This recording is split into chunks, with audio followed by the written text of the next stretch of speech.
আহ, আগামীকাল একটা হচ্ছে সেমিনার আছে বিশ্ব গরু দিবসের। এক বড় ভাইয়ের থেকে লেখে এসলাম।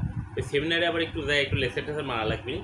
ওই লেকচার টেকচার মারলে কিছু টুপাইস দেয় আর কি। এটা ধরেন যে একটা এক্সট্রা ইনকাম, বুঝেন না? এই লাইনে আসি, একটু লাইন কাট করে চলতে হয়।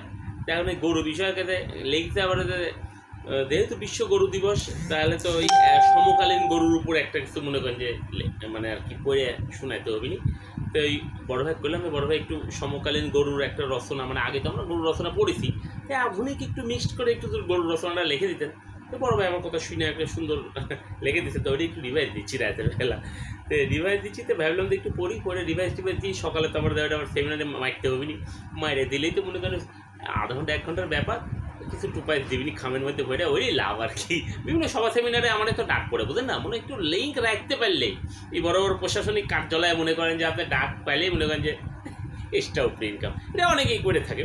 এরা আবার একটু দলীয় ব্যাপারও থাকে, ধরেন যে আপনি যখন যে দল আসবে তখন ছেলের সাথে একটু লিঙ্ক রাখতে পারলেই ওই আপনার স্যানিটারি দিবসেও দাওয়াত পাবেন, ওই গরু দিবসেও দাওয়াত পাবেন, ফুলের দিবসেও দাওয়াত পাবেন, মনে করেন যে সব দিবসেই দাওয়াত পাবেন।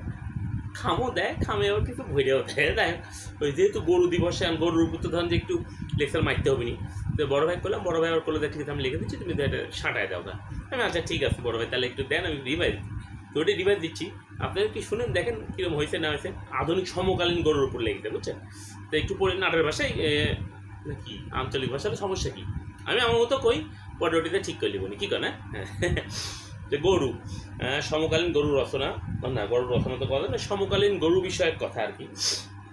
গরু একটি গৃহপালিত পশু, গরু একটি গৃহপালিত পশু, গরু একটি গৃহপালিত। The cow is a domestic animal, the cow is a domestic animal. It has 4 legs, it has 4 legs, এটা 4টা পা আছে। ইট হ্যাজ 2 eyes, এটা 2টা চোখ আছে। ইট হ্যাজ 2 ears, এটা 2টা কান আছে।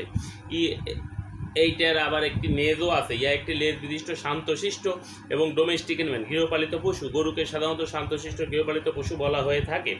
এর চামড়া বিদেশে রপ্তানি করা হয়। আগেই চামড়া, মাংসের কথা আগে বলি না, দেখে ওটা বড় ভাই দিতে আমি ঠিক করলি বলি।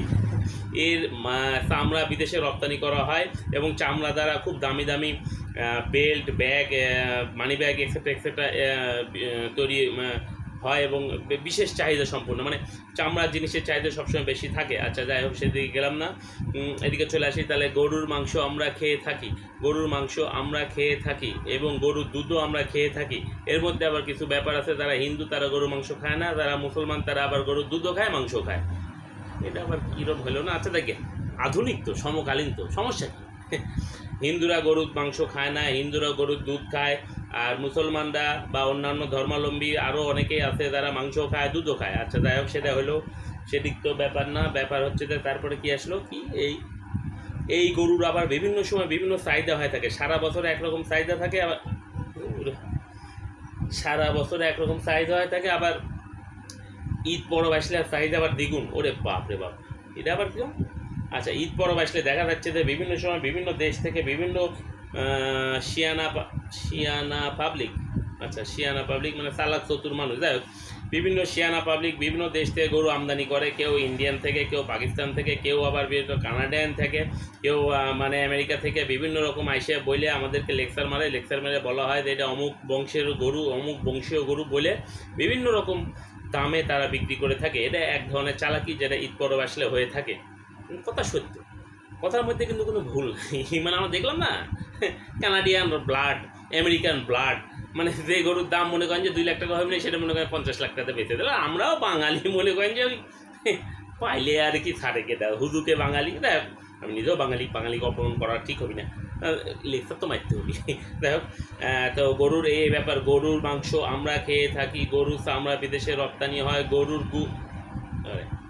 মানে গোবর আর কি, গরুর গোবর দিয়ে বিভিন্ন রকম জ্বালানি হিসেবে ব্যবহার করা হয়। সেটাকে বাংলায় বলা হয়ে থাকে দেলে, নাটোরের ভাষায় দেলেই কয়, অন্যান্য এলাকার কী কয় জানি না।